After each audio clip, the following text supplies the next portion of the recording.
How can we be sure Josh Heupel isn't like Gus Malzahn or Kevin Sumlin? What is that thumbnail sketch of those coaches? Cutting edge offenses that have made early splashes, but eventually they see the success fade as a coach. So let's dive into that right now. What down is it, Cooper Mays? Coop here. First down. Thank you. Why will Josh Heupel fade into the background like Malzahn or Sumlin? So I'm not saying that you believe this, Caleb, but why will he? I think what could happen is there's two ways this could go. One, people figure out Josh Heupel's offense, but another thing, and I think this happened more commonly with Gus Malzahn, so many other SEC teams could start incorporating elements of Heupel's offense into their offense. And that becomes a big problem. And look, Heupel's offense is getting, I don't know if you know this, it's getting replicated all across the country at lower levels of college football right now. I mean, I think Fordham hired somebody to just go to Orlando for a summer and study Josh Heupel's offense. And then that guy's gotten a job somewhere else. I mean, this is happening.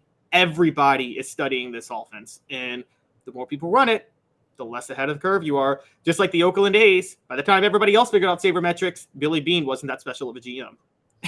Yes, and the more defensive-minded coaches are going to be looking at it, finding ways to stop it because they have to play it.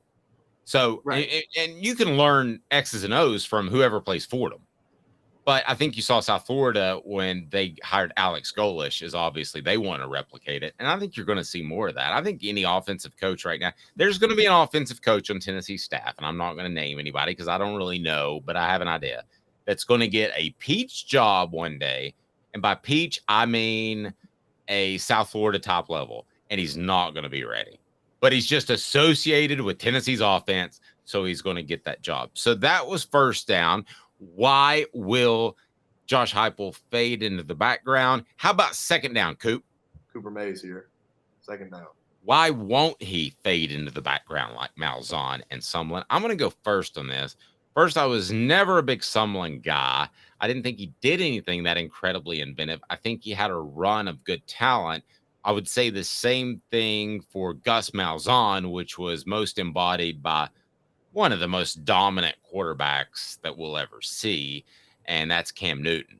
So I will say he won't fade. Josh Heupel won't, because those guys had a talent advantage. Josh Heupel doesn't have that yet. He may one year, but if you look at the plug and play last year, if I would have told you that Cedric Tillman was going to be out 90% of the year, you would have said, oh, that's a big hit. They kept rolling. They plugged people in. So that's why he won't. I think he's just a better X's and O's coach at the end of the day than Malzahn or something. Yeah, I think so too. And I think this is why you always bring up the Steve Spurrier comparison, which is a better one, because Spurrier, when people figured out his offense, was able to adjust and just call, he was able to just out scheme you a lot of times, even after the fun and gun was figured out. And I think Heupel's more of that mold, where even if this offense is figured out, Heupel's shown a tendency and an ability to adjust. I mean, heck, he adjusted when he started running this offense to begin with. I mean, that was an adjustment on him alone when he went to Utah State. So, I mean, I know that he was asked, he doesn't like the narrative, by the way, that he kind of relearned his offense in himself after he got fired. He's more, you asked him, he won't say it out loud, but he thinks he was railroaded by Oklahoma. But at the same time, I do think there were some changes to what he was doing after he got fired than before. When will we know? What down is that, Coop? Tennessee center Cooper Mays here. Third down. When will we know if he's the real deal or a flash in the pan Malzahn / Sumlin? Well, we actually got our first hint last year, and it's good news for Tennessee, which is this. Malzahn and Kevin Sumlin, what do they both have in common? Their best year was their first year. And so Malzahn, his 1 year as Auburn's offensive coordinator, won the national title. And then his first year as head coach won the SEC title. Sumlin's first year, Johnny Manziel won the Heisman. So that was their first year. Heupel's first year, he went 7-6. Then he went 11-2 the next year, which suggests that, okay, he went 7-6. Defenses started to learn about this offense, and they still couldn't figure it. They still couldn't stop it. And so I think, but we'll know for sure 2025. I say 2025. If there's a if he hasn't had another top 5, if he hasn't had a top 5 finish or a couple more top 10 finishes by 2025, that's when we'll know. I'm going to say December 2024. We'll know whether or not he's a flash in the pan that got hot with some talent up front, in particular on offense that he inherited, because you have to rebuild that whole offensive line. And if he's able to do that, then I think that's an incredibly positive sign for Tennessee, because Tennessee can run the football. Right now, they've been able to do that, and they have to continue to do that to make those safeties concerned and play a little bit too close to the box. So I think we'll actually know in about 16 months. I don't think it'll be that long at all, or 18 months, or whatever the number would be. So, Coop, what down are we at now? Keep us straight. All SEC center Cooper Mays here. 4th down. That's right. He was all SEC center. He wasn't postseason, but that's ridiculous. Final verdict. What is your final verdict? He will be significantly better than Malzahn or Sumlin, or he won't. My final verdict is he will be.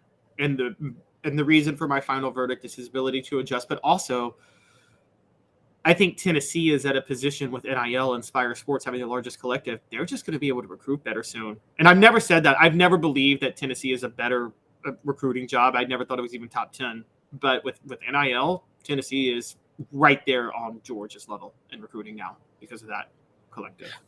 I know that Butch Jones put together a good year, and I know some people got on board.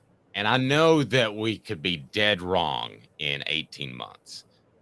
But I don't even think that Sumlin or Malzahn are on Heupel's level as far as an offensive mind. I think if you want to bring up Spurrier like you did, yes, that's the realm we're talking about. I don't even think we're in the same room. I don't even think we're in the same house as those two guys.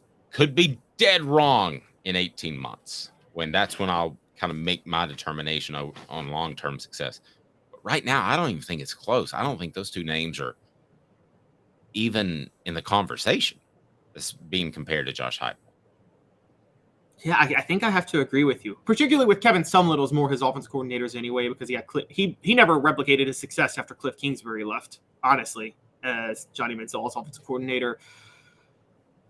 Now, my question is Josh Heupel, when you watch this offense, is it a system-based offense in the sense of it's, okay, here's 3 or 4 plays for the quarterback and read a safety and you make the decision based on that? Or is it, is it a Spurrier, I'm going to call the play each play to play? I think that it's both. I think it's a great system. I think that he is a innately good play caller, which you either are or you aren't.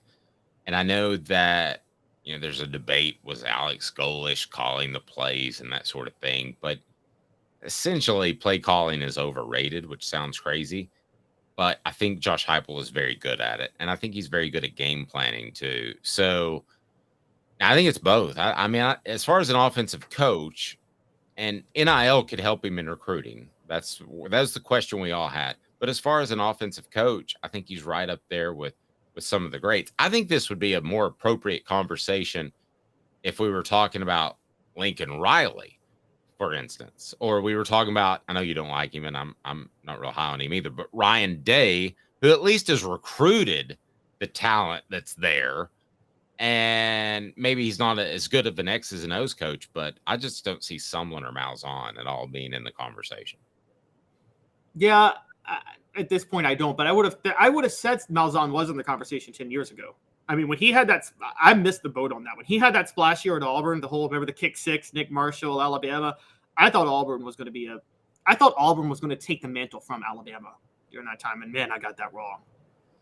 Yeah, but in retrospect, wasn't that kick 6 like the luckiest play of all time? I mean, we've seen it since, but that was the first time that I saw that play actually work. Well, and don't forget the week before, Auburn on 4th and 30-something, had that tipped pass against Georgia that they called and went for a touchdown. No, that team was insanely lucky. That's the luckiest team to ever make the national title. I'll give you that. But we also have to remember, they were so bad the year before, Gene Chizik's last year, and Chizik gets fired and Malzahn comes in, and just to have them in the running late in the year was an impressive feat for him. So I can't take that away.